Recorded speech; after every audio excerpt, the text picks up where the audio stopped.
Welcome to the Joy of Coding.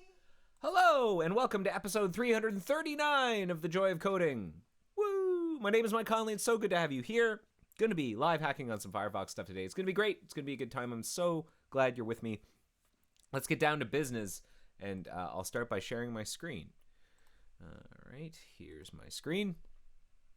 This is today's agenda. It is September 20th, 2023, episode 339. A reminder, no plan survives breakfast. I think I know what I want to do today. I think I have a sense of how it might go. We're going to start with a build error, probably, and hopefully figure it out. I hope it doesn't take me an hour and a half. I hope we figure it out before then. I sure hope, but who knows? Who knows? I haven't tried to solve it ahead of time, so you're just going to watch me deal with it in real time. So that's the first thing. The second thing is that the agenda that we're looking at is something that you have access to if you want to follow along, if you want to click on some of the links. If you're watching this on YouTube or diode.zone, it's down in the video description. If you're watching this on Air Mozilla, it's over in the details section. If you're watching this on Twitch, it's down in the channel details down below. Now, before I launch into this, I also want to do a quick shout out for the episode guide. The episode guide is a completely viewer-driven resource that talks about, it has notes and information about each individual episode, links to the episode, the agenda, some of the stuff I covered, handy links, and it's completely viewer driven. So that means that if you are interested in adding your own notes, addenda, corrections, expanding on some part of the episode guide, you're well within your right, and you just can send me a pull request on GitHub. And as a matter of fact, there are a number of pull requests. Most of these are for dependencies that I haven't closed in a while, mainly because this is just a static web page. But SmurfD has sent in a couple of episodes. I think it is worth merging these in because we're quite a few episodes behind. So we're gonna start by merging these episodes in. So let's get started there. Let me just foreground the chat so I can see what's going on in the chat. Okay. Hello, everyone. Hello, Okris. Hello, Denshub. Hello, Mohit. Okay, let's start by looking at SmurfD's pull request here for episodes 3, 33, 34, and 35. So in each of these cases, SmurfD is supplying these like markdown files, and I don't do a whole lot of editorializing whenever I'm merging this stuff in. I'm pretty easygoing when it comes to the episode guide. But what I do like to do is make sure that there's some, just some of the basics are covered. Like, for example, we need to make sure that the date and the episode number are correct. So for episode 333, it was July 26th. That looks right in 2023. And these links look correct. And then what were the things that we covered? Well, I talked about the episode guide. And I also talked about, we were reviewing a patch from Danny Cullen, and we took a look at that. And we went deep on jump lists again, and that was episode 333. That looks right. Moving on, 334 was on August 2nd. That looks correct. August 2nd, 2023. That also looks correct. I talked a little bit about the next Firefox View that's coming out. If you're not familiar with it, it's coming to a beta near you soon. But if you're on Nightly, you already should have it enabled. There was no episode the next week. I talked about the Thunderbird team, talked about the Thundercast, and then we did more jump list stuff. And then for episode 330, that was 334. Episode 335 was on August 9th, and that looks right. Yes. No episode next week due to travel. I talked about security bugs. I answered a question. This was a viewer question that someone had sent in. Excuse me. This was a viewer question that someone had sent in with the rate this episode form, which you can find in the agenda down here. Rate this episode. If you click on that link, you can send me in questions, and I can try and answer them. And then we did more jump list stuff, and that's it. So I'm happy with these. Let's go ahead and say amazing. We're gonna submit my review. I don't really need to review. I could have just merged it, but I'm happy to also give the approval. And I'd like to say thanks. I'd like to say thanks to SmurfD. I know SmurfD knows I'm thankful, but I like to say thanks every time. Hello, Vangloria. Okay, so we're going to do the exact same thing for episodes 36, 37, and 38 in the 300 series. So the next episode was 336 on August 30th. That looks right. The link looks right. Oh, yeah, we talked a little bit about some of the Ocris things. Was that how it's formatted? There are some missing underscores there, so I'm actually going to edit this. Let's see. Edit file. Expect H results succeeded. This might just help people if they're ever like working with these assertions, doing that SEO stuff, making sure the terms look right.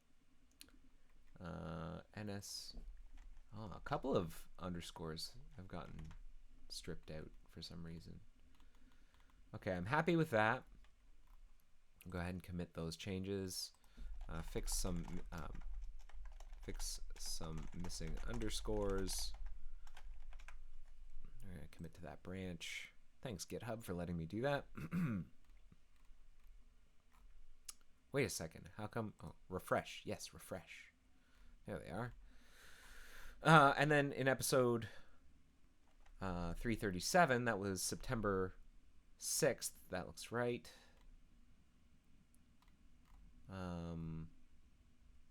Again, these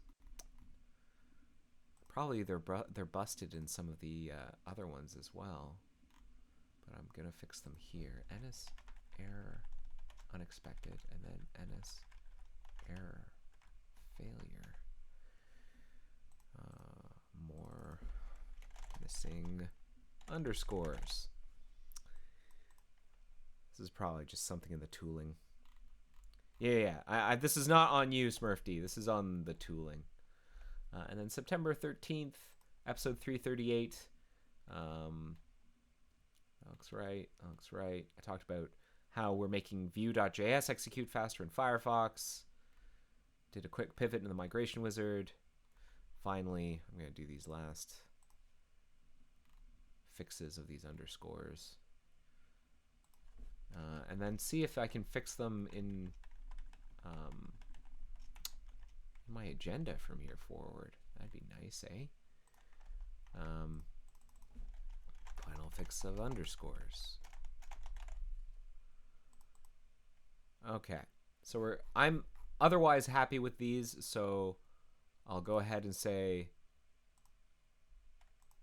amazing. Submit review, and then we'll go ahead and merge them in. Thanks so much. Thank you again, Smurfd, for helping us flesh out the episode guide. If you yourself want to send in your own contributions to the episode guide, there are instructions in the agenda on how to do that. I highly encourage you to do that. So the reason I'm putting like backslashes before the underscores because otherwise they're interpreted as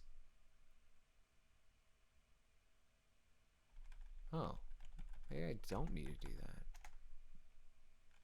I thought they would be interpreted as like underlines or something. So maybe I can just get rid of these. Okay. Well, hopefully that fixes it from here on forward. Who knows? Oh, that was from the 13th. Let's update today's as well. We're gonna get rid of these backslashes, and then we can get started on what I wanted to work on today, which was there's more backslashes over here. Do I need these? Probably. Yeah, because otherwise it'll think it's a link, won't it? I guess not. Who's to say? Let's get working. So we had been working on this G test.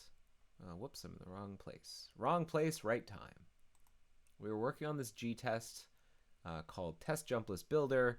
We were building up our special comparator, what we call a matcher, for the mocking framework, to compare a list of iShell links. That's the Win32 structure, a collection of shell links. That's how tasks are described inside of the Windows jump list, and what we internally in Firefox and Gecko refer to as like Windows shortcut, what do we call them? Windows jump list shortcut descriptions.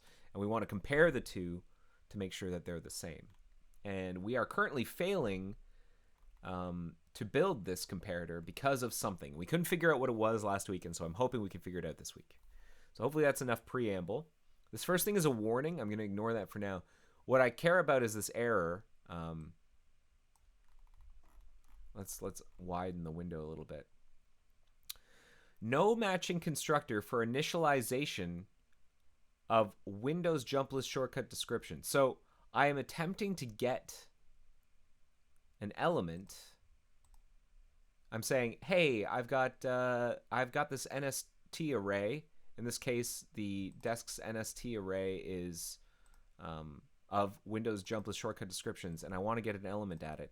And clearly I'm not doing that correctly. So let's see if we can find an example of getting an element and make sure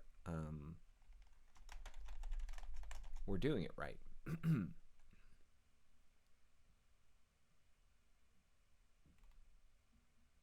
So in all cases, and I think we may have done this last time as well. In all cases, it looks like what it is expecting is to give me a pointer back, a pointer to the thing. So this may be, and again, this is something that I think tried last week. This should be a pointer.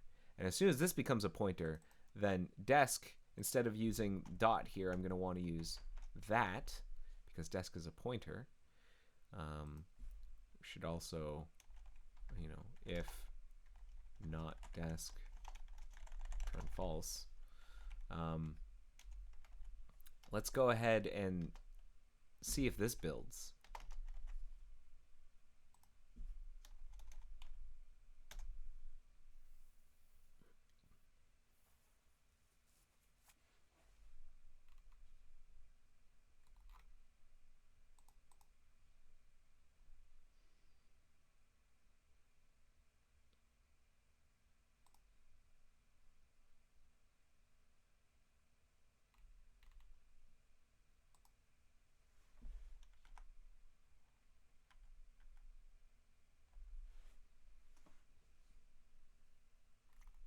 All right. Now it's complaining that there's no viable conversion from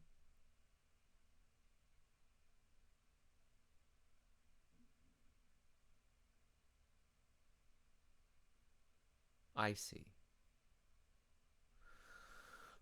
So now it's the other way around. Like desks is supposed to be, if we look at shell links EQ, desks is actually a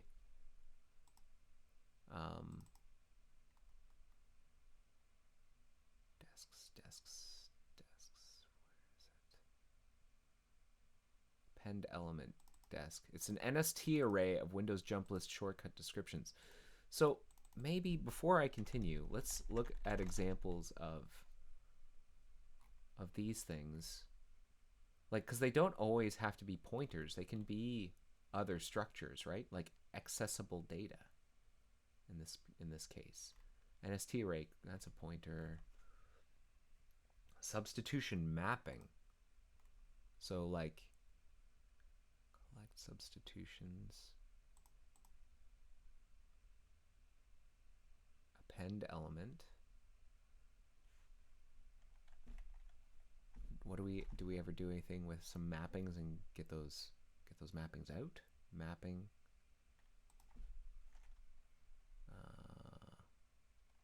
NST array.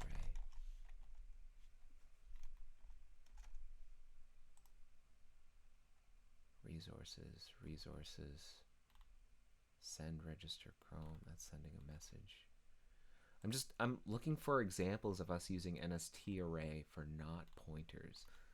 Because this is basically what I have here is like a fancy struct.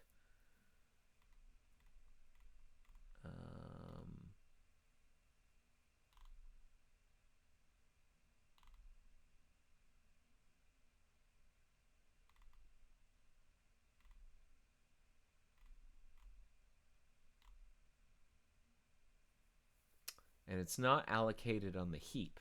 Like, check this out. It's It's allocated on the stack. You can tell it because I'm not using new or anything or calling into something that allocates memory explicitly. It's allocated on the heap. And I guess basically what I want to do maybe is put something on the heap.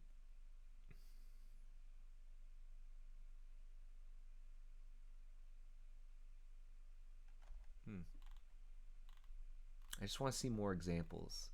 It's not my it's not something I'm super used to working with, like C++ arrays.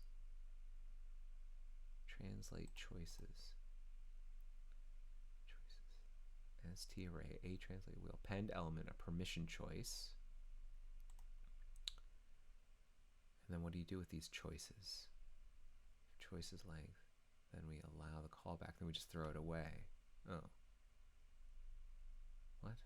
Okay.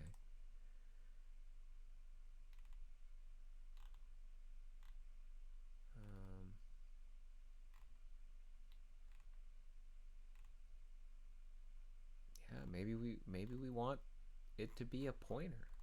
But like, is there a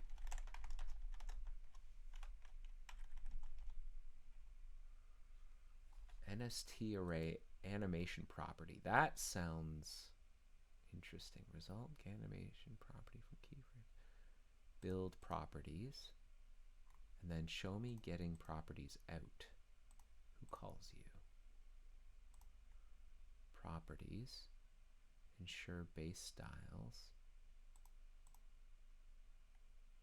Properties. For property, we iterate through them. For const property, reference property in properties. Okay.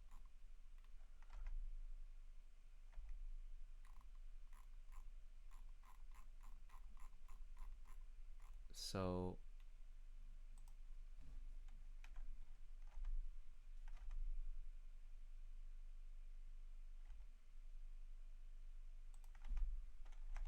element at,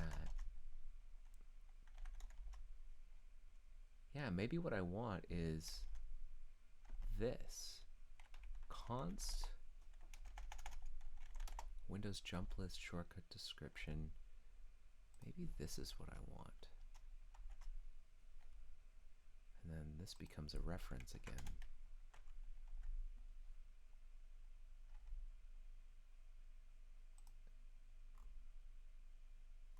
Listeners, what is listeners? Listeners is an array, an as auto t observer array of these things. Let's see what happens whenever I do that. Let's just see. If you remove the ampersand from the desk, or was it that way you had before? I added this. I added this ampersand. I think what I want to say is what I have here is a what am I trying to say? Oh, right. And then this makes no sense because it can't be null pointer. It is a Windows jump list shortcut description. What am I trying to say? Ampersand.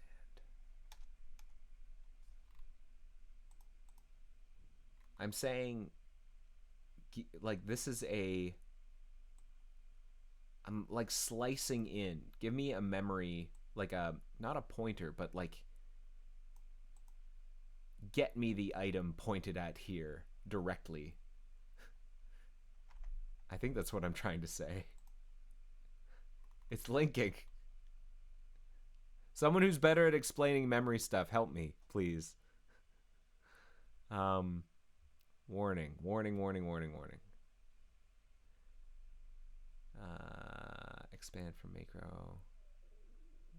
Non-void function does not return a value in all control paths. Okay, well, I can deal with that. Initialize the variable description to silence this warning.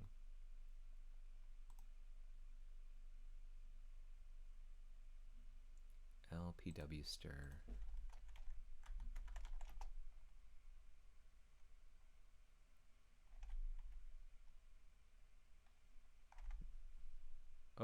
crashed. So I wonder if we are accessing. Yeah, okay. So here's my thinking. This is a classic like C++ sort of thing. Where I think Rust really shines because it's so good at like making it clear who owns what and transferring memory and whatnot. What we have here is an array, and it's allocated on the stack inside of this function. And then we allocate, or we don't allocate. It's like it's stack allocated. There are two ways you can like allocate memory: stack allocation and heap allocation. Stack allocation is like whenever you have, each line in your function or in your method or something, one of them might declare a type, a variable or something. Say, I want to use a struct. I want to do this. I want to do that. And it's doing it not by requesting memory from the operating system. Instead, what it's saying is,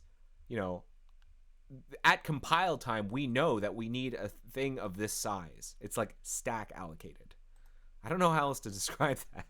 It's like at compile time, we know that we need to have this thing that we're going to manipulate. And then whenever it goes outside, when we get this execution frame off of the stack, we don't require it anymore. It goes out of scope.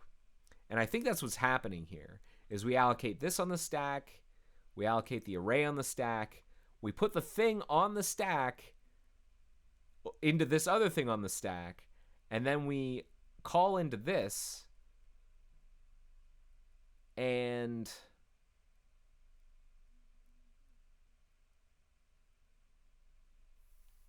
they shouldn't be gone yet because we block.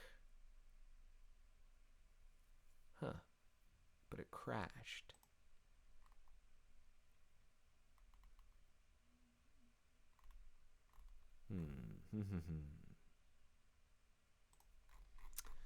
Let's try it again. And if and when this thing crashes, we can try and debug how we're getting there. Description equals null pointer. That gets rid of that warning. What was the other warning?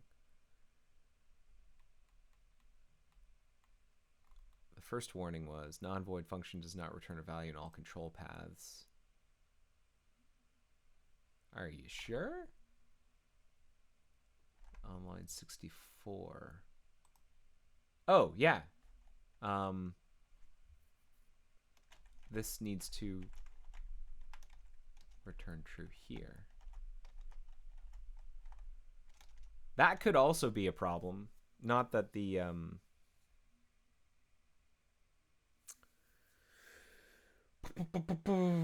that I'm doing something funky with memory, because here's why I'm kind of waffling a little bit on this memory thing, is because we allocate, these things are allocated on the stack, and then we call into all of these helpers here, and then we block. So these things stay alive. We know that these things are going to stay alive, and because the method hasn't, like, this test function hasn't exited. So it's gross, but I wouldn't expect that we'd be pointing to like invalid memory anymore. Okay, we still crash. What are the details?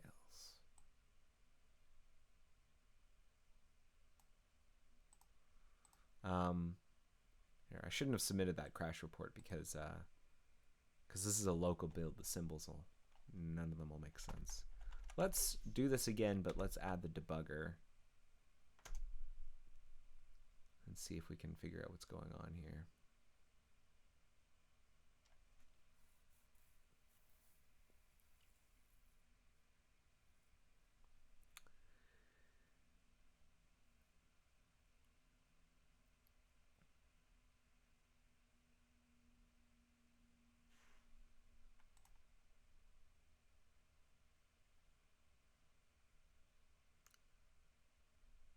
Now, I would have liked it if when we had crashed, we would have gotten ourselves into... Oh. Oh. Okay. No. So hold on. What do I want to do here? I do have a copy of Visual Studio that I use. I thought I used... I thought I used... Are you serious that, like, my license is... License. Your license has gone stale, must be updated. Check for an updated license. Continue using this. Check for an updated license. Sorry, you have to watch this. I might want to do this off screen. Hold on a second.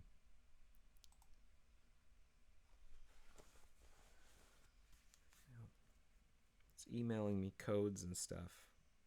It's been a while since I've used Visual Studio on this machine, I guess.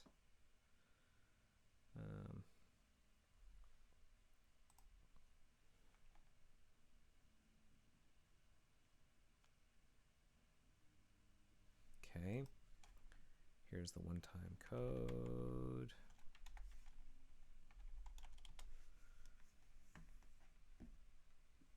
Check for an updated license. Okay, it's updated my license. Great. Okay, so I have an updated license.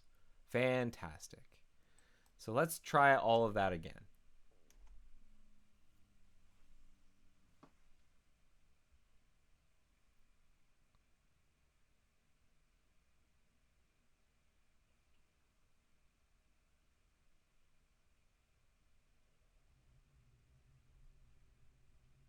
Okay.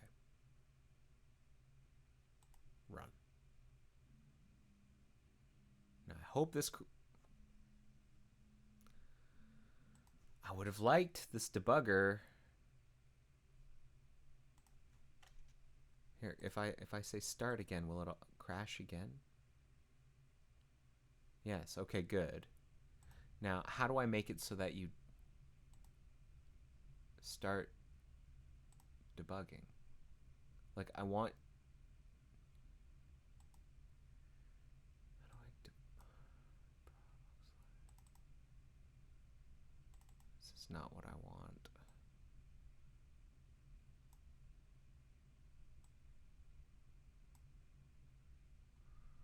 What do I want?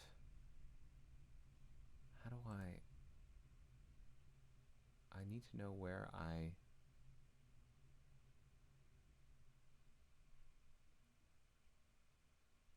Like, why? Whenever I crash, normally it should, like,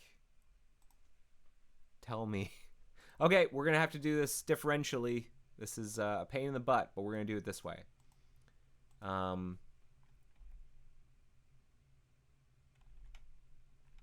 Let's get rid of some things and see if we still crash. Let's get rid of this. Use Profile Manager. I don't exactly know what you mean, Okris. What's Profile Manager?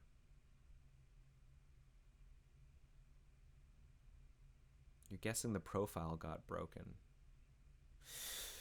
So for XPC shell, or sorry, not XPC shell, for G-tests, I don't even think we create a profile. Not necessarily.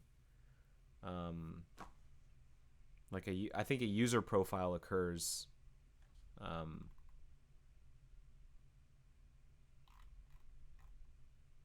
later in the process. Like we've got XPCOM, but I don't think we're at the point when we run G-tests. What the? Is it? I guess I included the... All right, still crashing. Still crashing.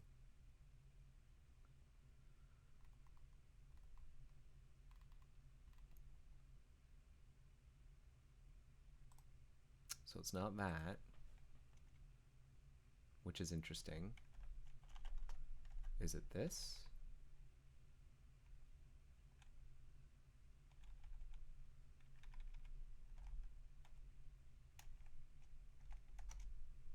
Because maybe we're null dereferencing link. Maybe link in a particular case is null pointer, even though this doesn't fail. That could happen.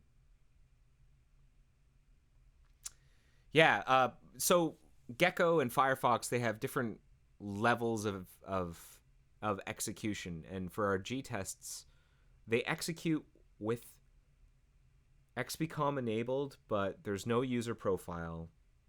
There's no DOM, no window, nothing like that. You kind of have to construct you're at like the beginning of the universe, and you get to choose what atoms you want to work with. Oh, interesting. So it has nothing to do. Okay, so now maybe it's this.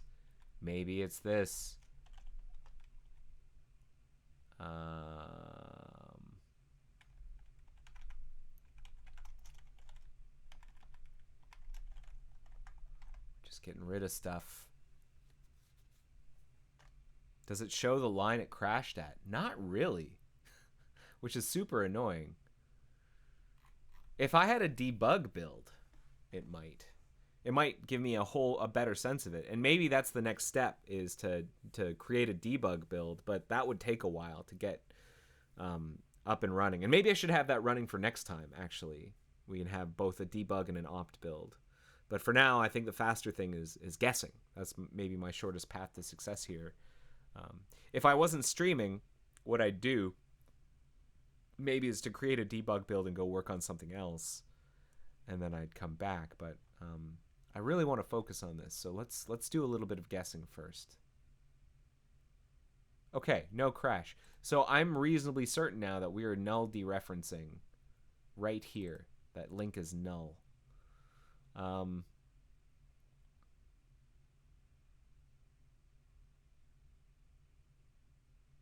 failed, return false. Getter address link.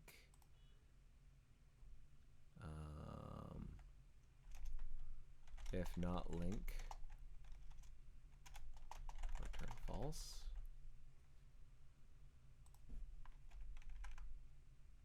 And then let's bring all this stuff back.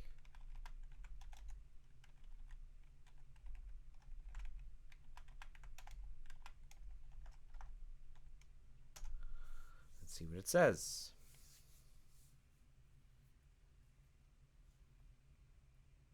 Yeah, I was so focused on it being about the array, it didn't occur to me that this other chunk might actually be what's causing the crash. That is sometimes, like, I've run into that before. It seems strange to me that getting something at, what is this thing? This is some kind of like object collection. Let's look at the rules. Object array. Sorry, we want the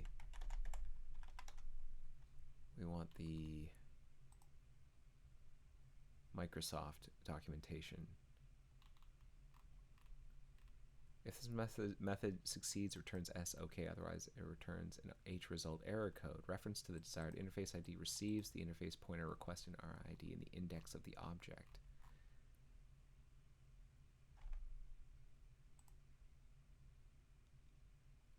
So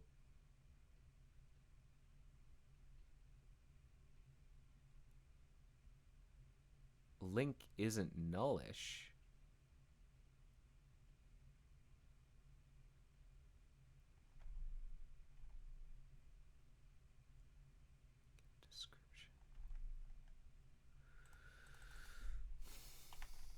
Description.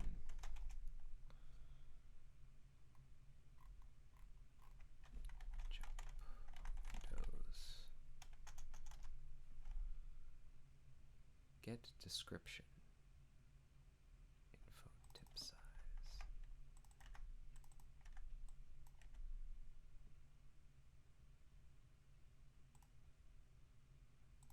I shall link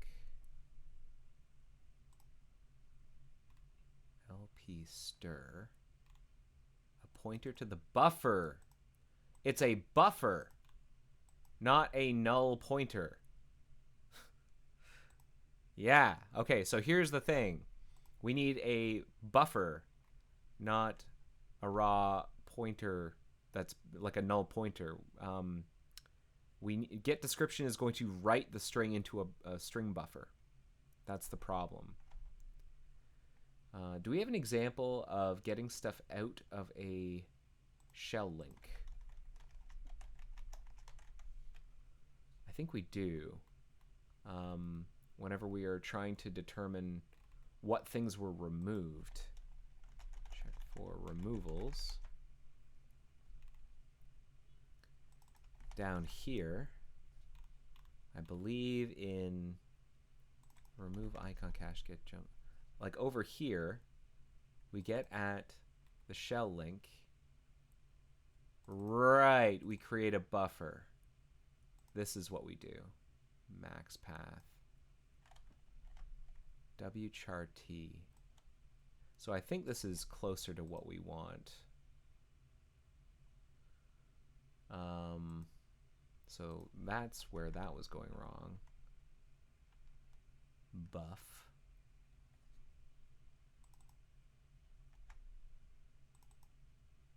Info tip size. Link. Get description. Actually, that should just be HR. That was a bit circuitous. Equals buff. Does that work? Let's see. Let's see what the compiler thinks. Info tip size is the size, so you can use stack again.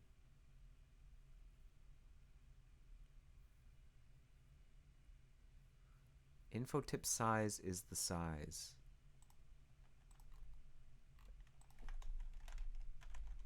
Yeah. I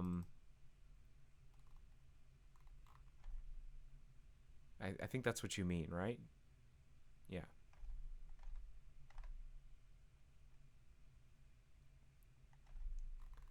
And then CCH, the maximum number of characters to copy. Yeah.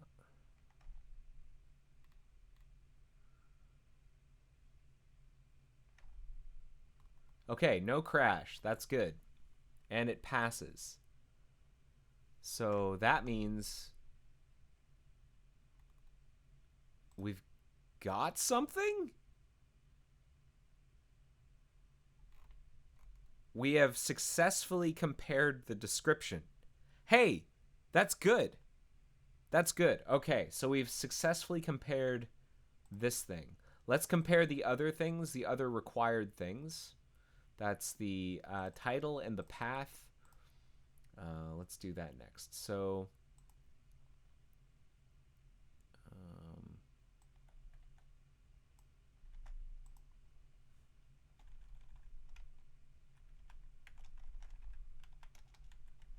title, we'll use the same buffer. Link get title. What's the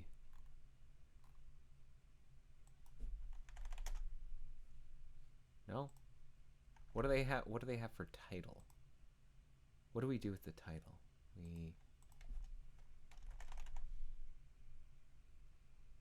Oh, it's part of this prop store thing. Right, we're gonna have to get a prop store out.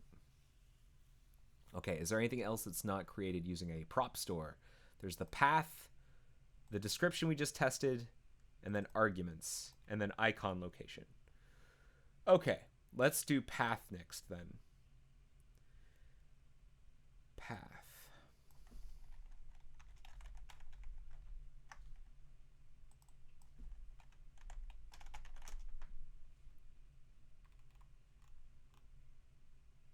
Maximum is max path. Okay. Well, disk buff.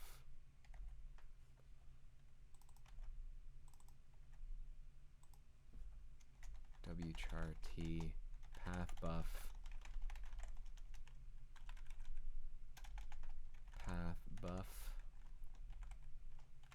max path, and then we're going to ensure that the mpath, that's what we have on there, right? On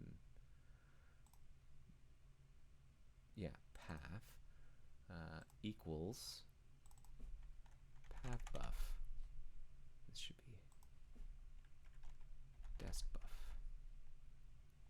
Okay. Let's compile that. Hey, we're making forward progress. Isn't that nice? We might have our matcher done, and then we can move on. Are there ways of simplifying this matcher? Almost assuredly. But I'm not looking for pretty just yet. I'll get to that during code review and stuff. We can, all the C++ and Win32 experts can tell me all the helpers I should be using instead. But getPath has some other stuff. What is it? The buffer, and then the size of in characters of the buffer. A pointer to a Win32 find data structure if this parameter is null. Null, and then flags. Huh. What does this thing do over here? Get path? Do we ever? We never do get path. Amazing.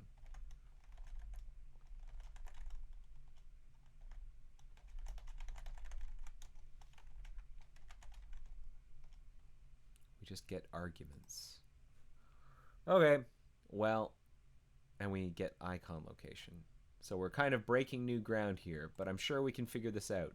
So I'm going to pass null as the third argument. And then what was the other one? Flags. Flags that specify the type of path information to retrieve. Short path. Unsupported. Do not use. Raw path. Relative priority. Retrieves path of the shortcut's target relative to the path. Let's get this short path. Let's see what that does. SLGP short path.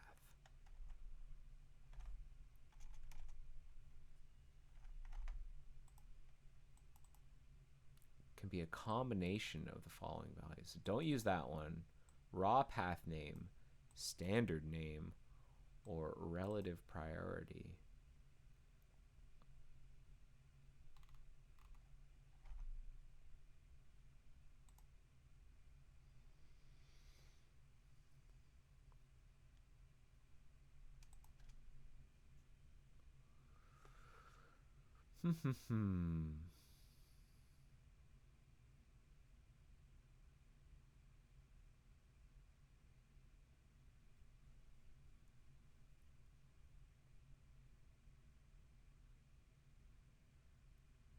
Okay, failed.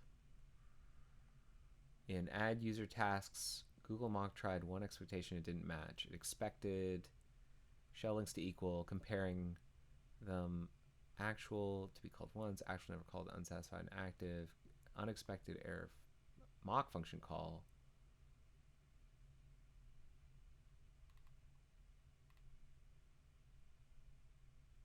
It was unsatisfied.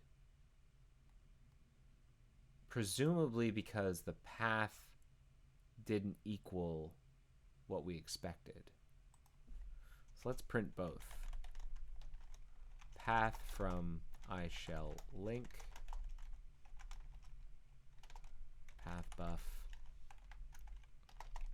and then path in Windows shortcut dump list description, Windows jump list shortcut description, desk.mpath.get. I think I can do that, right? And then we'll see what the dealio is. What is the path that we supply in the, so sum/path, test/path? I wonder if this is just obviously invalid, and I wonder if that's why it's freaking out a little bit.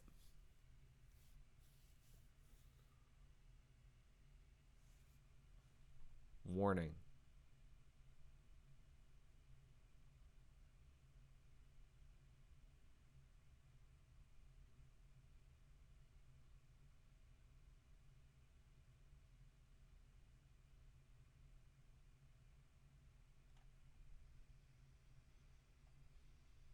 String guide.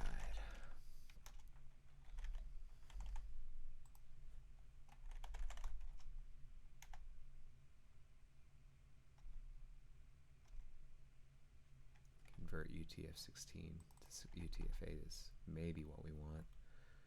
Path from iShell link is empty. Right. Okay, I have a feeling that's what's going on, is that the Win32 API is not happy with this sort of garbage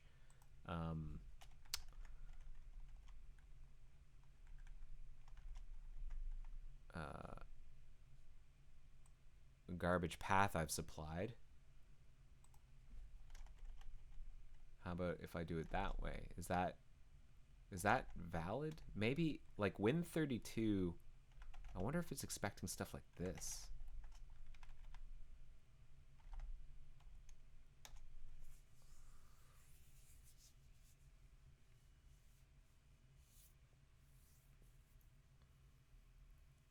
Okris is asking about wprintf.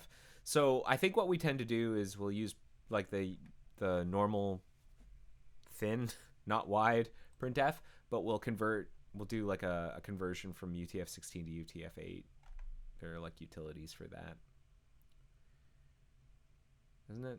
Oh, yeah, sorry. We want, from the one, yeah, for this one. You're right. You're right. For path buff, at least.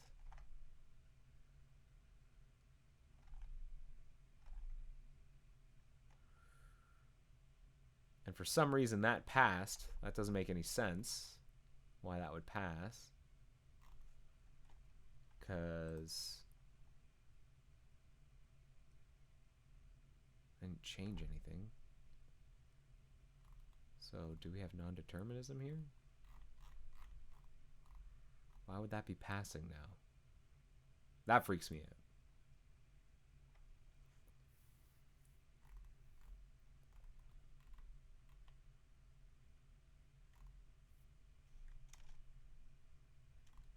No, not happy. Not happy.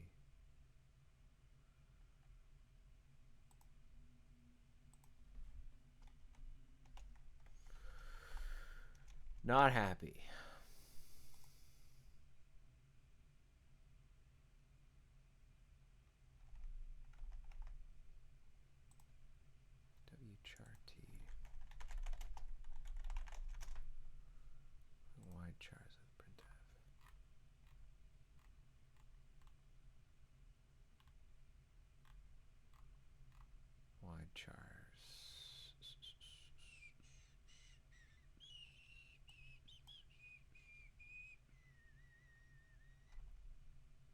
That's the dealio. I need to use the different format.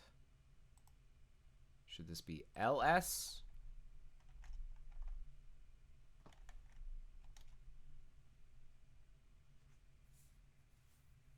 You changed the path value, so maybe it's correct. When did I change the path value? When did I change the path value? When did I do that? Oh, down here. You're right. You're right. Maybe that's what made it work. Is this. You're right. I think I may have fixed it just by changing it to a valid, like, path. Windows path. I'd forgotten I'd done that. And you're absolutely right. And that might explain exactly what's gone on here. And why this is suddenly working. Hooray! It's weird that it's not printing stuff. I would have expected it to print. Oh, because they are equaling. We never enter this branch. That's why they don't print. Okay. Okay, so that's good. We've got path working. Next up, what's the next one? So there's fallback icon index. Let's do that one. That one's easy. No string involved. No strings attached. Link get icon. Was it icon location? Yeah. In this case, get icon location needs a buffer. What was it for?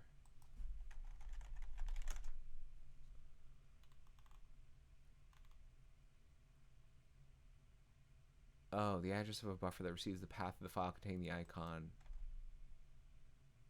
Right. That's only if there's an icon path. Okay. And in this case, what is the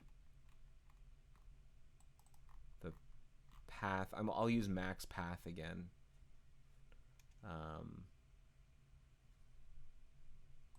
Yeah.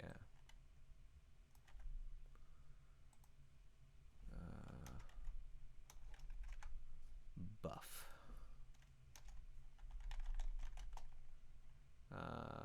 Icon path buff. Max path.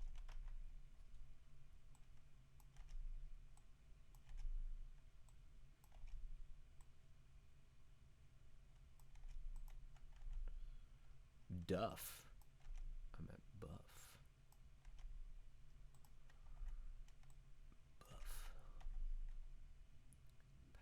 Max path. Get the icon path buff. Icon index. We're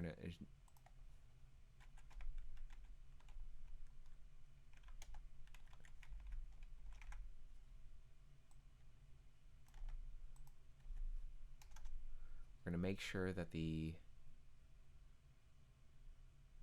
what's the behavior here?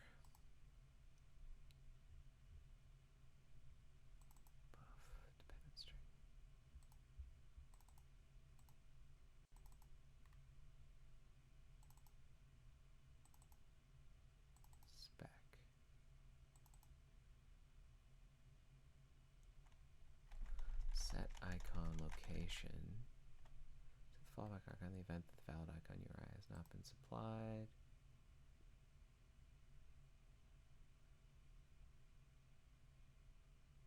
If an icon path was passed and it's not empty, set the icon location to be... Okay, we'll choose the actual executable path, otherwise it's the icon path. And the index will be 0. Okay, that's what we need to test. So, if desk.m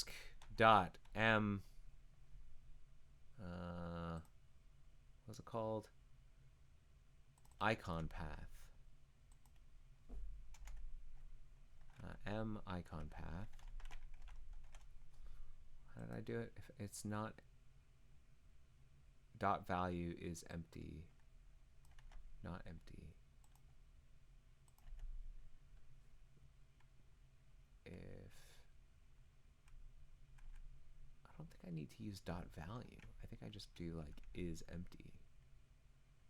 If it's not empty, then I'm gonna ensure that if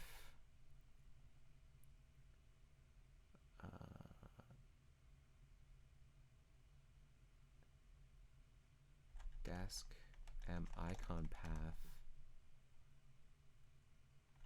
equals icon path buff, return false. Why is it doing double spacing all of a sudden? Or quadruple spacing?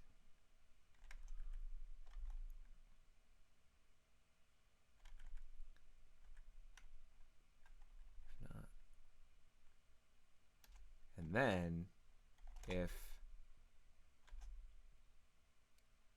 not desk.m fallback icon index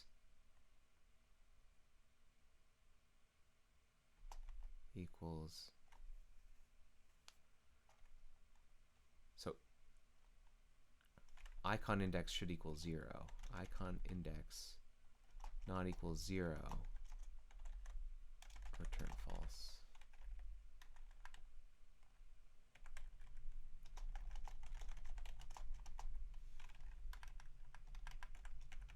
We should document this. Yeah, how come, what's going on, Sublime? How come your double space, your, here, turn spaces tab width 2. Thank you.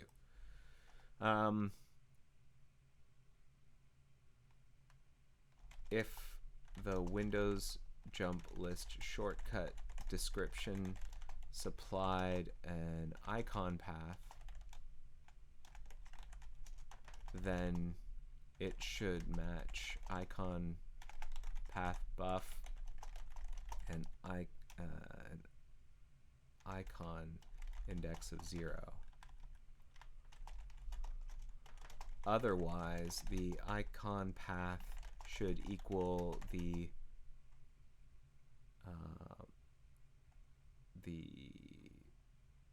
link path, the iShellLink path property, and the fallback icon and the icon index should match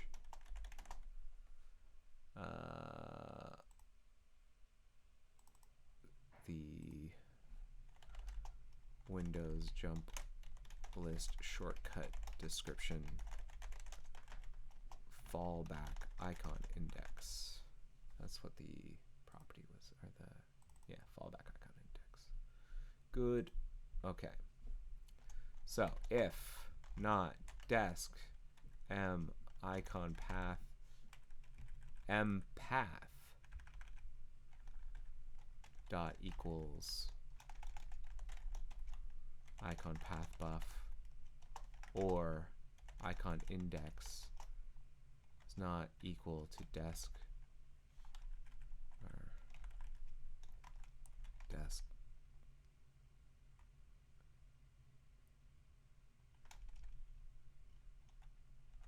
desk.m fallback icon index is not equal to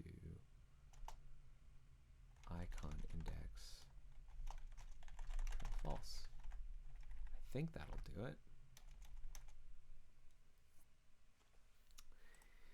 Presuming that does it, that takes care of the fallback icon index, the icon path, the description, the path. We need to do the arguments and the title. And I think the arguments is pretty straightforward.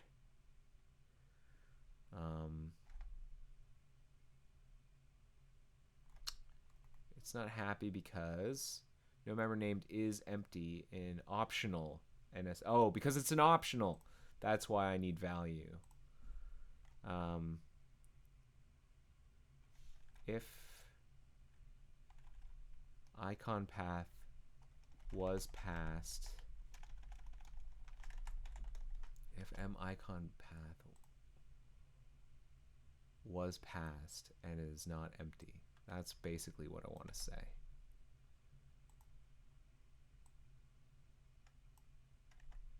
If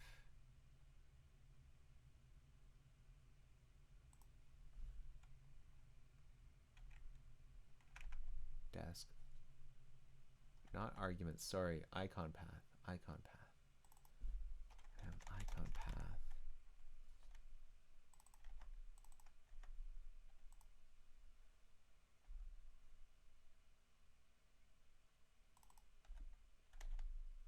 Path value is not empty. And we assume that equals, yeah, that's right. Icon path dot value equals there. Try that.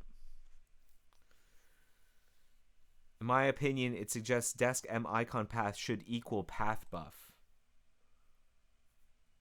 Desk dot m icon path should equal icon.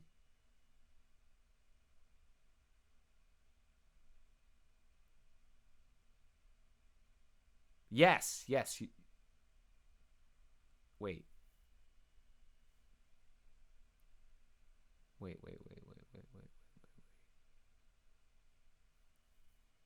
In the else branch, the icon path should equal. Yeah, okay.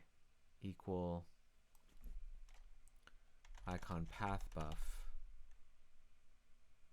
No, it should equal mpath path buff.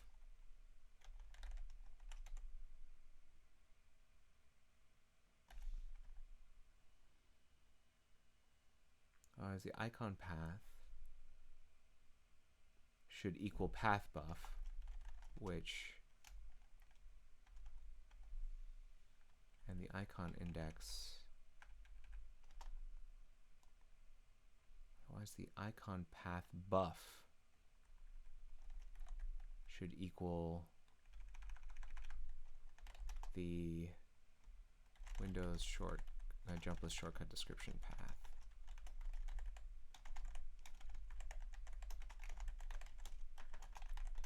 The icon, it should match the fallback icon index.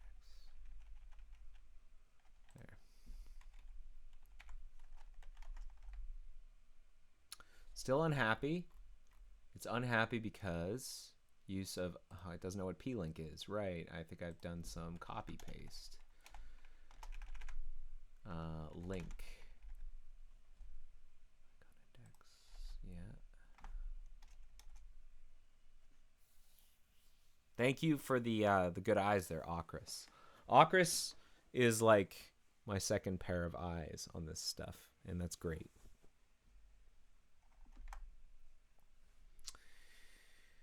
Now, have I done this in the right order? Maybe I should be, so it was like title, path, arguments. We've not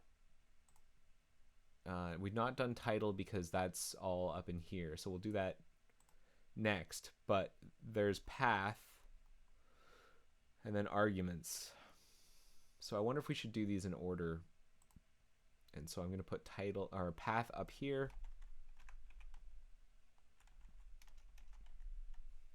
And then arguments go here. And then description, icon path. Description, then icon path. Yeah. And then fallback icon index. So that's good. And so we're going to put title at the very top here. We're going to do title.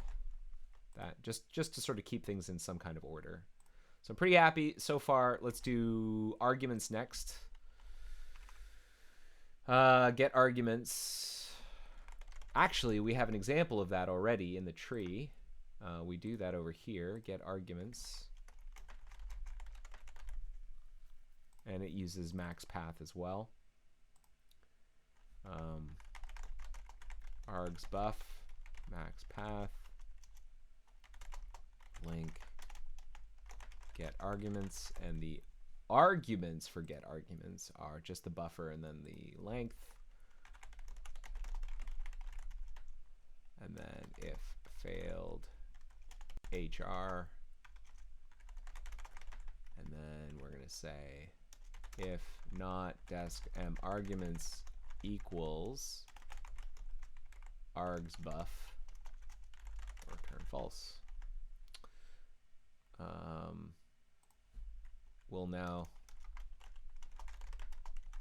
compare each member of a Windows jump list short of the Windows jump list shortcut description with what is stored in the iShell link. We'll start with the title.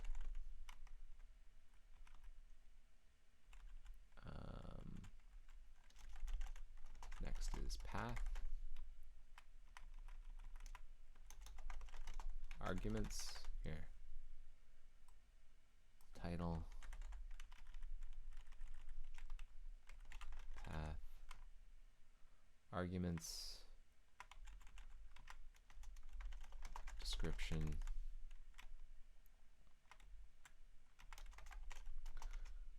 And then this is a combination of icon path and fallback icon index. Now these should be, I just realized now, they're not title case.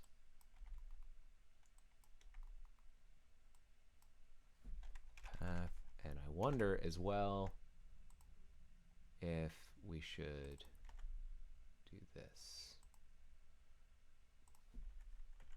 Title, path, arguments, description dot icon path and fallback icon index. So arguments. Did we build that and make sure it worked? We'll run that. And while we're doing that, let's figure out the title. Now the title is interesting because the way the title is stored, according to all of this, is that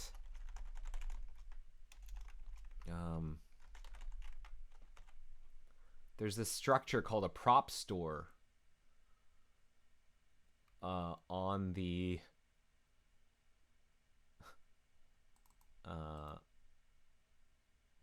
there's a structure called a prop store.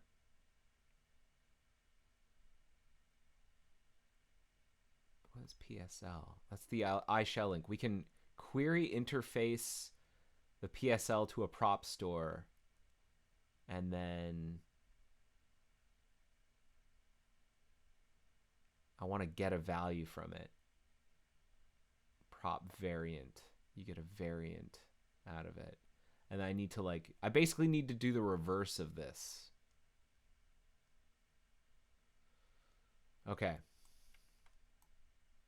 So first of all, did that pass? It did. It built and it passed. That's great.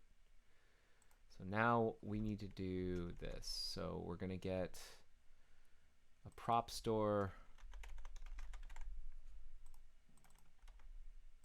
link query interface prop store. If failed, return false. Let's just build that. Does that compile? And then while that's running, we're going to need to get a value. So I need to look at the interface of iProperty store. Maybe there are some examples of using iProperty store and getting stuff out. Here we go. Prop store. Are there any prop store get values? Prop store get value.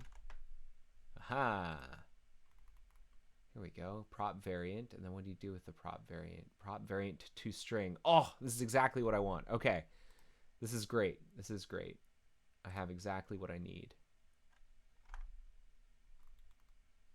Oh, I've got build errors here. No member named equals in optional. Okay, right. M arguments. Get arguments. If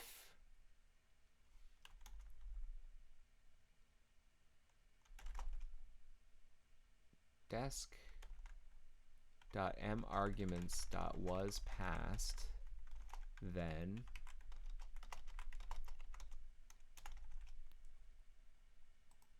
this one's optional. Then arguments.value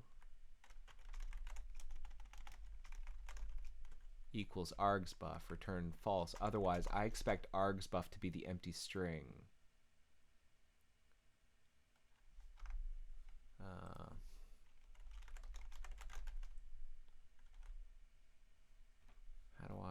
How do I represent that?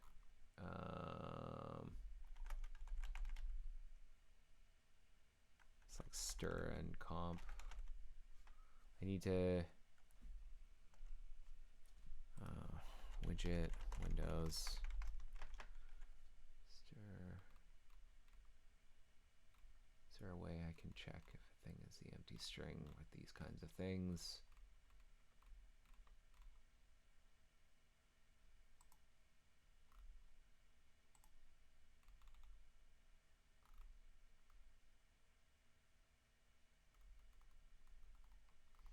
What's the right way? I guess if I check that the length is 0, that's probably fine. So in this case, args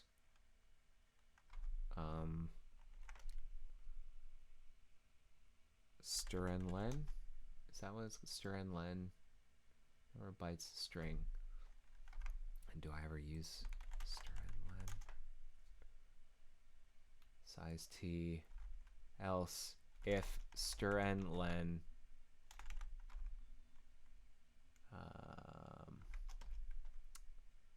args buff max path is not equal 0. Return false. Something like that.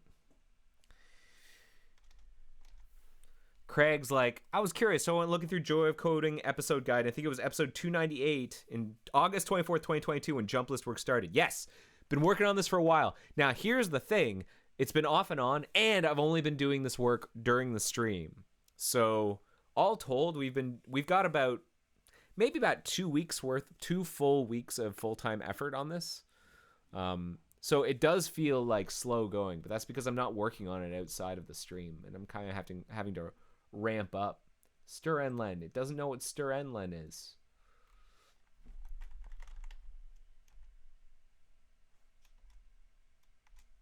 Oh, and there it is. C runtime library. Where do I get you? String.h. Do I have to bring you in? Include.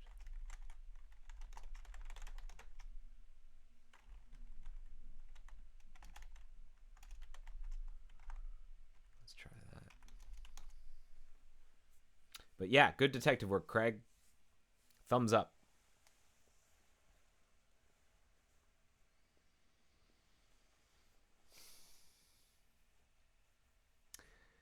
It doesn't help, I'd say, that like working in the native layer is sometimes a lot slower, I find, because of compile times. It also doesn't know what StirNlen is here.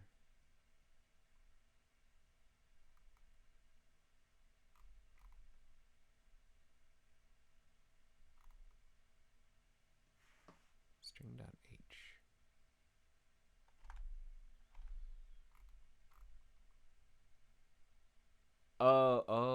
Wait. No matching function called because maybe it's the wrong size. Maybe it wants wchar. What is w?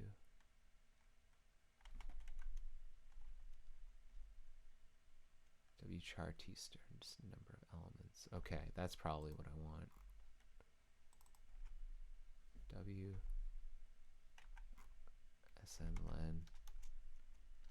That comes from where?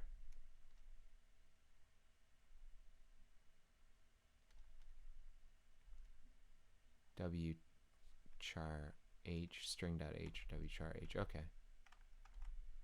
What do you think of that? Any happier? What layer do I prefer working in? My happiest is whenever I'm, and what I find is my most productive is when I'm just below the surface of the UI, working on like the JavaScript layer between platform or talking to platform and the, whoops. That should be string.h. Just under the UI. Talking to the UI, even building out the UI. But that's the, and yeah, the one that builds the fastest is always helpful. It might be time for a new Windows machine. That's the other thing, is that my my Windows machine isn't the fastest. It's also not the machine I tend to do most of my work on. And because we're doing Windows jump list stuff, I have to work on my Windows machine. StirNlen. I shouldn't be using that. I should be using this.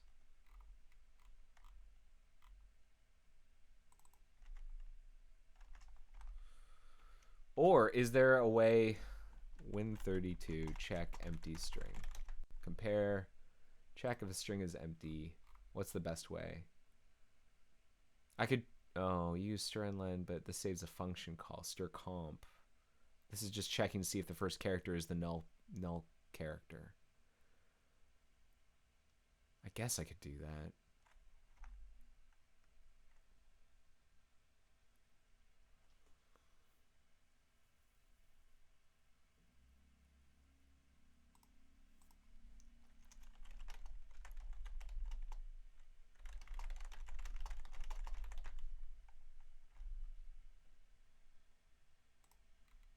Okay. So this stuff up here with the prop store seems to be working. Okay, that's good. That all works. What we need to do now is get at the title, and we're going to do that. We had this before. What was it? Prop store get value.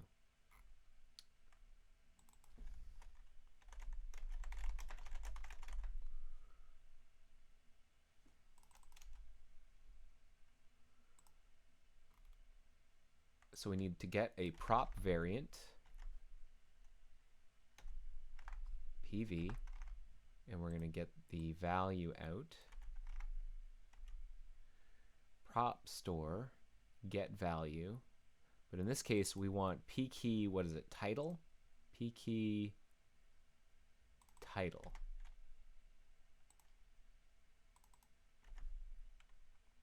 And then we need to check to make sure that that worked.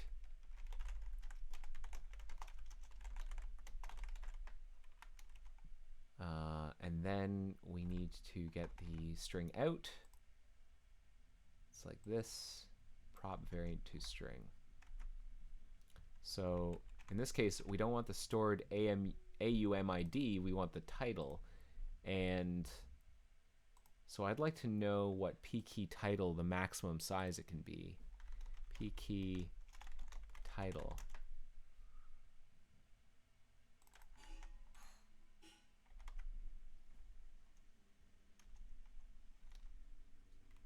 P key stir max, there it is. Okay. Title. P key stir max. We're gonna get the title, prop variant to string, and we're gonna make sure that that passes. And then we need to compare. And the title is not negotiable. It was passed. So if desk.mtitle.equals, if it doesn't equal title, return false. And that should do it. That should give us all of the properties.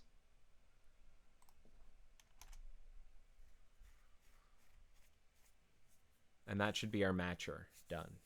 Is it pretty? No. Is it readable?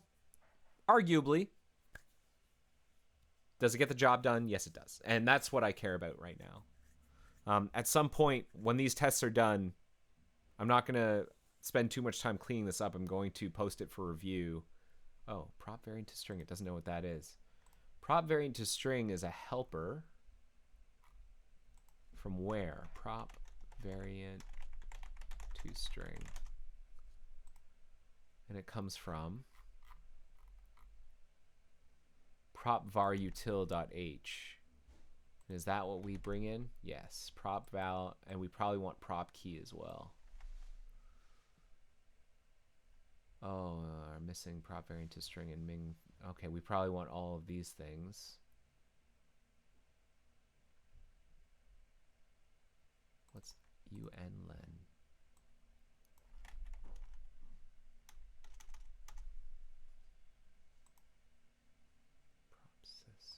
Okay, so we want some of this maybe. I'm curious how many other places we have stuff like this.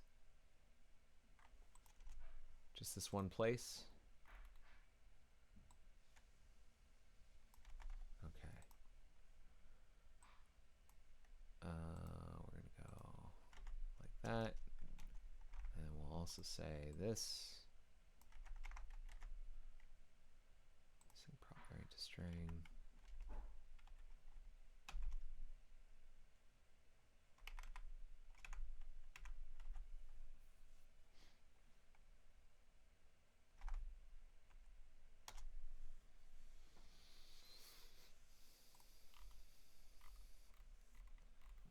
Okay. Pretty verbose. But if this is all happy with it, then I think what we've got here is a much more robust way of comparing the shell links that go in And we have a model that we can work off for comparing the custom set as well, the custom task descriptions.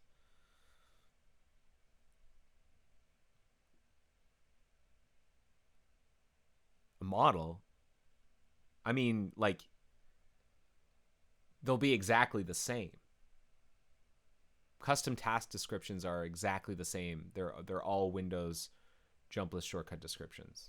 So that's good. We're in good shape there. Hey, we did it. Let's save. Let's make sure that we've got all the sawdust blown off this thing.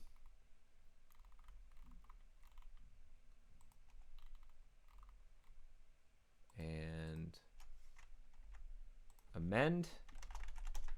That's a good way. We're towards the end of the episode, but let's see if we can do one more thing. What are we testing? What if we've been cleaning up this test? And what it does is it makes sure that when we populate the jump list, that works.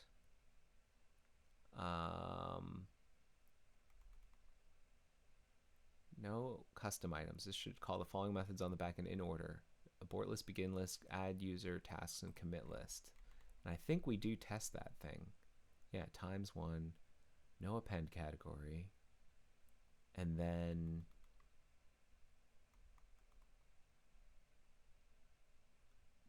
let's add another task. Let's see if we can make this work. Desk 1, title 1, desk 1, path 1, desk 1, description 2, description 1,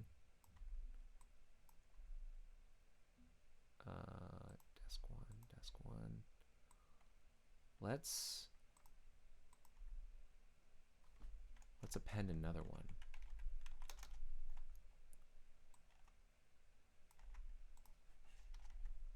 My first test task. Let's do my second test task.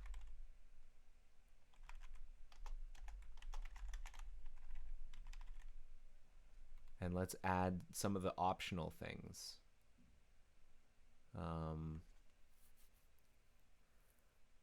Well, first of all, let's not.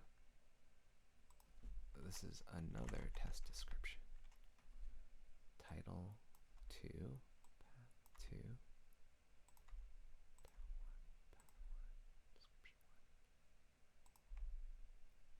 description 2.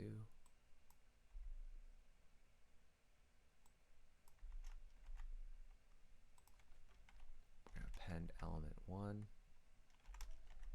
Append element 2. Let's see if this passes.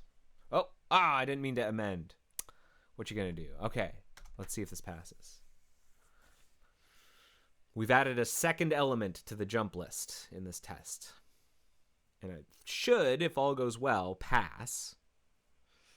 But if it does, I'm gonna modify this second item to have some of our optional items included. Error. Aha. Okay, right. Okay, so I need to desk 1 JS value, desk 1 JS value, desk 1 JS value. I'm going to do the same thing for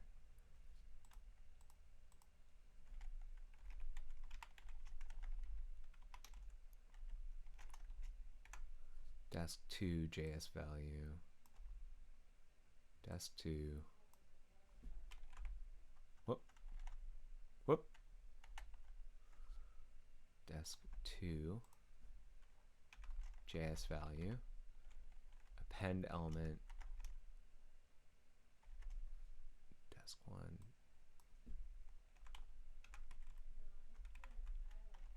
right?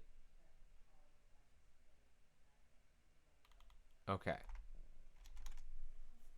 The second task still uses desk 1 thing. Shouldn't it be desk 2 thing? Oh, did I miss one? Second task. Oh, yeah. You're right.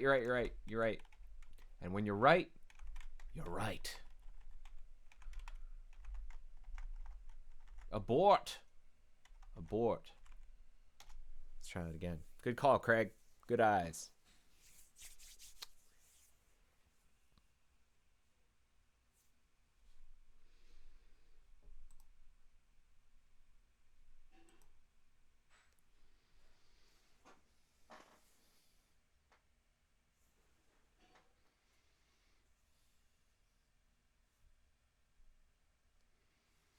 Come on, Linker. Let's go, Link. Link! Listen!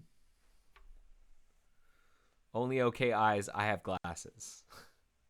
Well, good catch. How about I say that? Good catch. And look, it works. So we've got both of our items showing up in our fake jump list.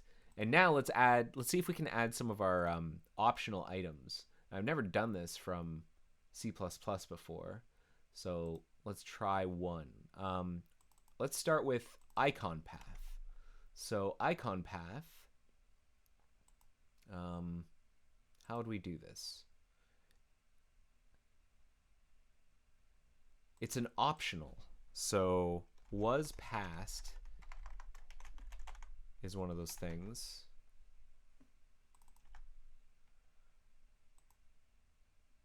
That is defined on an optional. Does it have one of those things that's like assign a value? Was passed equals optional string was passed return no. Okay, so you just set equals on it. Okay, so that's good. So I can say desc2.m icon path equals icon path 2 and ns auto string icon path 2 c sum icon dot png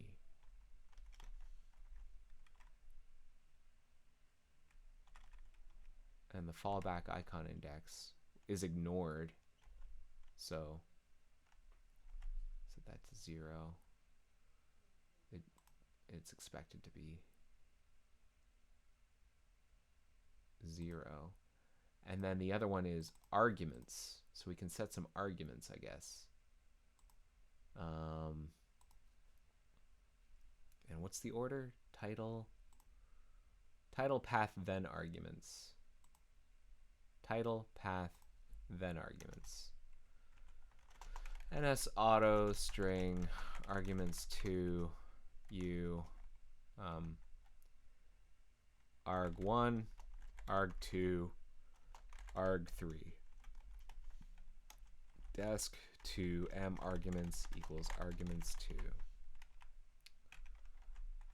All right, let's see if this builds.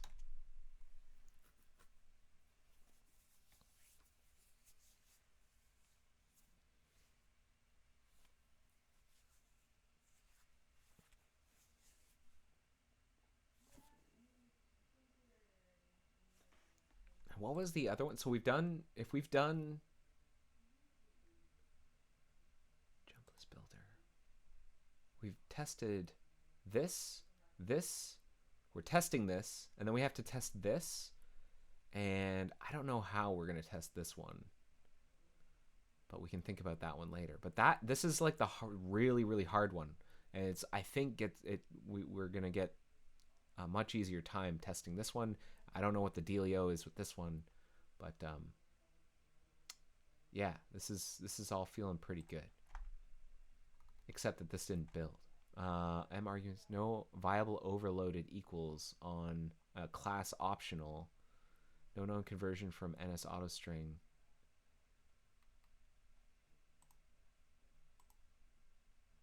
It's t substring.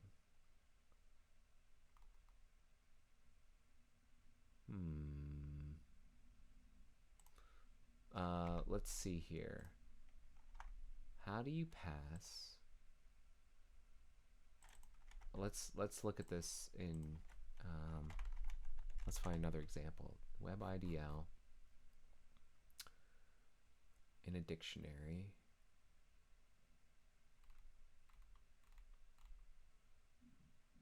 DOM string first party domain. So like m first party domain read param write param. What does write param do? Param traits standard forward p. That's not exactly right.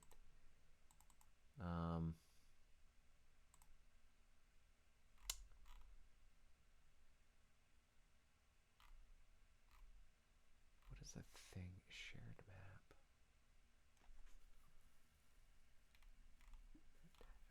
Utils.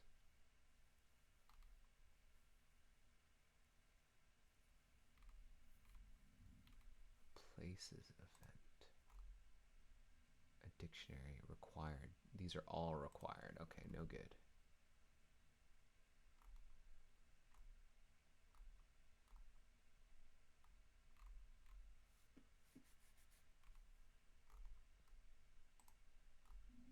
This is interesting. This one is expressed such that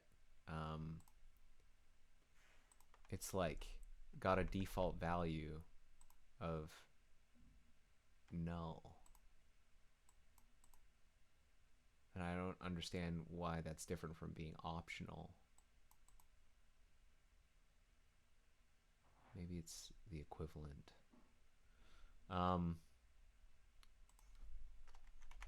M parent lid. Do we have? Okay. MURL equals a init dict. Okay, that's not quite right. This is all the same. Oh, I'm getting a tea delivery. Wonderful. Thank you very much. Thank you very much.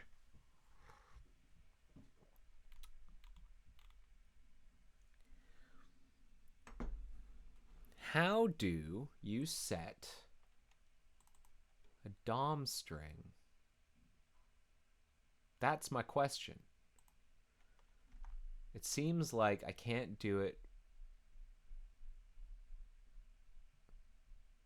No known conversion from NSAutoString to optional NST string char 16. Candidate function.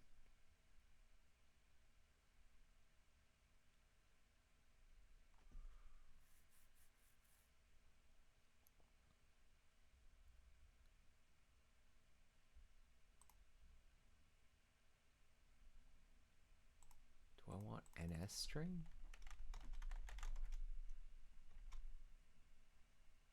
No. No. What do I want here? Just jump list shortcut description.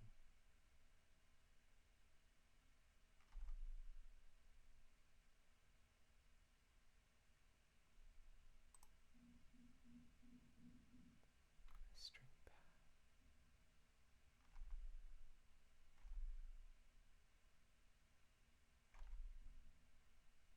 What happens if I make this arguments an NS string instead? What happens then?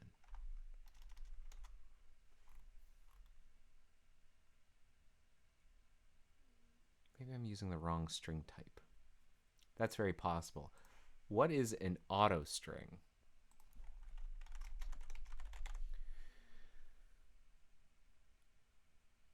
Function as NS string for member variables and NS auto local stack paste variables, which is what I've got here. NS dependent string when you have a raw character pointer that you need to convert to an NSA string compatible string. Substring to extract fragments of existing strings. Okay, so that's not right. And we were looking at something like optional or was passed. Let's start there again. Was passed. This is in binding declarations. You can be an NST substring. Like, who is there anyone out there that's calling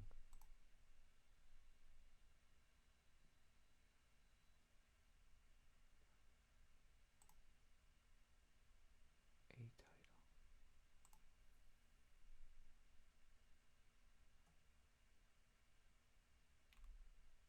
Set source. What is audio? No, I need to write. How do I write? And place? What does it mean? That's on a maybe.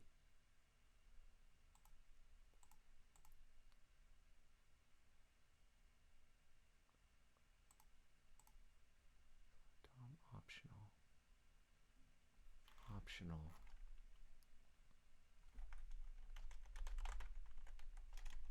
I just need to see more things using optional.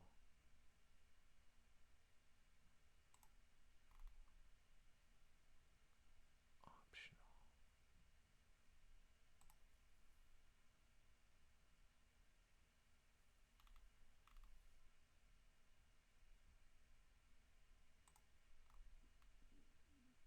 Create HTML document.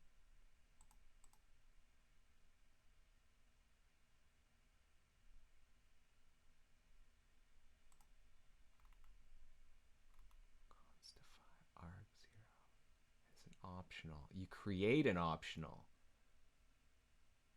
I create an optional and then I say point to a fake string. arg0 convert J's value to string, and then I say arg0 is a reference to it. So would I say that arguments equals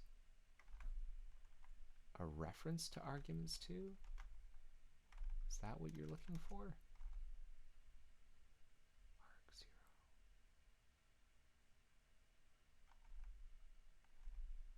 Would you accept that? I think I'm gonna end the stream shortly, but I'm curious to know if this is what it's going to accept. I'll be very surprised. Yeah, okay.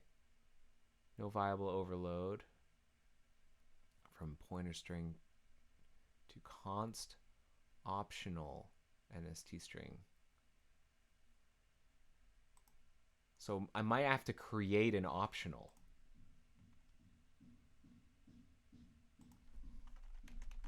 Optional NS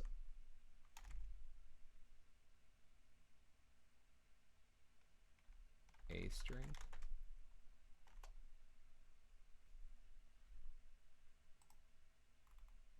File name. Then file is an NS string. Okay. Okay. And then what do we do with file name? Pass. Okay, so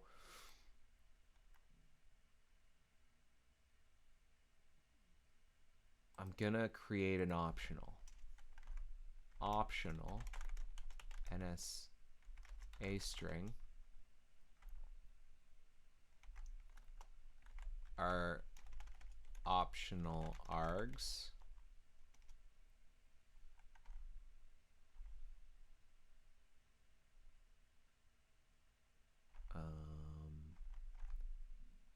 And then I'm going to say optional args equals arguments 2. I feel like that's equivalent to what I was doing down here. But let's see. This auto string arguments 2. Are there any times where we do like optional?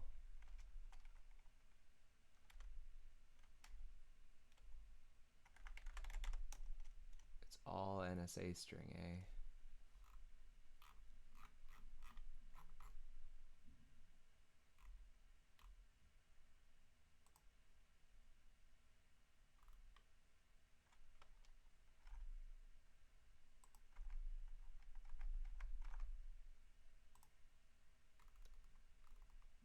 Still not happy. Because unexpected semicolon, warning H, unexpected semicolon, optional, 453.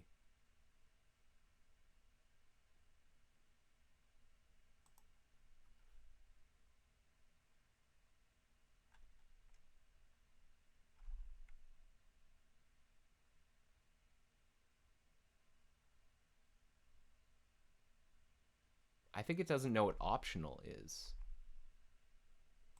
Optional, Mozilla DOM optional.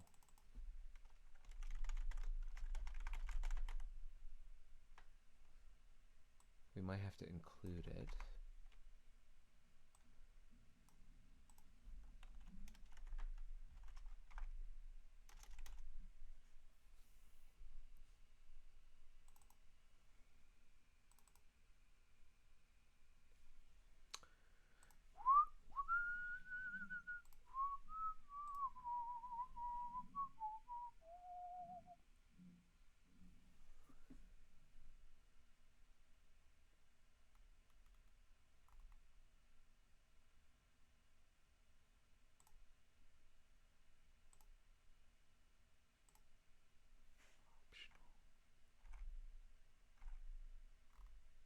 It really doesn't like optional.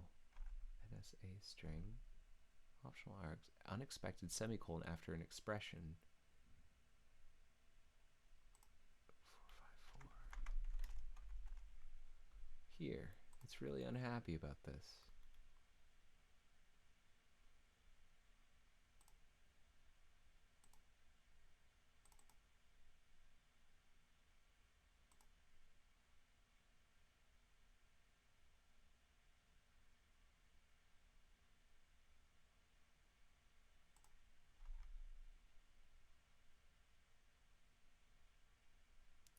Undeclared identifier.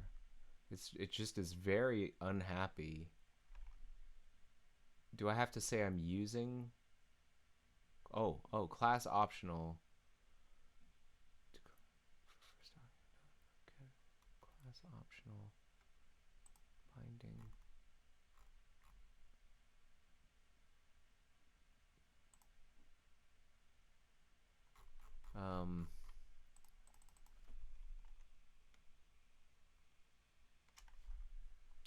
What did I just add? It was called binding declarations.h. Using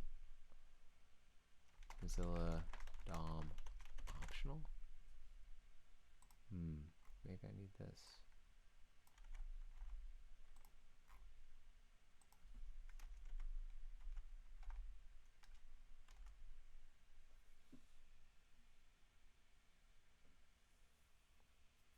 Okay, no matter what, this is where it ends. We've made great forward progress in building out our comparator. In fact, I can go ahead and probably check this off. And instead, I should add an item for testing with optional arguments. We're almost there. Reference to optional is ambiguous. Candidate found by name lookup is optional. Candidate found by name lookup is testing optional. Oh. So that's the problem, is that there's too many optionals. Mozilla DOM optional. What do you think of that? Maybe if I'm a little more explicit about what I mean.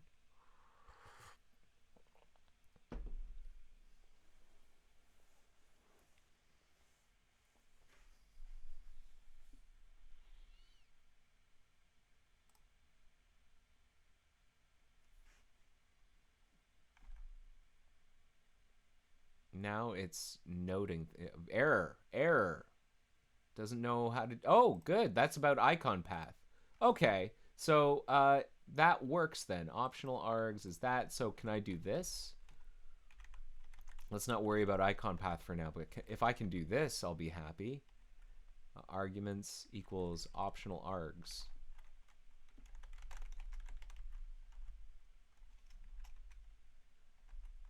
Can I do that?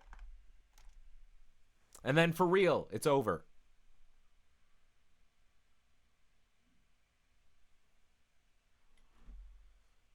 Oh, Okris, you've been way ahead of me. You're talking about namespaces and stuff, and I only catch that now. I should always be paying attention to the chat because one of you has usually solved it faster than I have. Arguments. It doesn't know what I mean by a viable overload. No known conversion. Candidate function. Implicit copy constructor not viable. No known conversion from optional NSA string to NST string char16t. So maybe that's what this should be.